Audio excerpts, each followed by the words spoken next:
ito ang Spanish food. Yan ang kakainin ng asawa ko. Tapos yan. Ano na rin ako. Kikain din ako dahil hindi ko talaga gusto Spanish food, guys. May rice pa.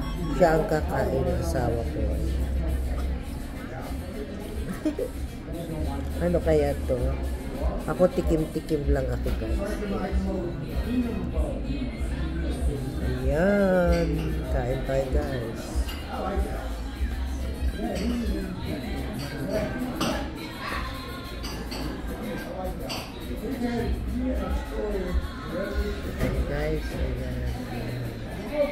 Ayan ang lunch niya.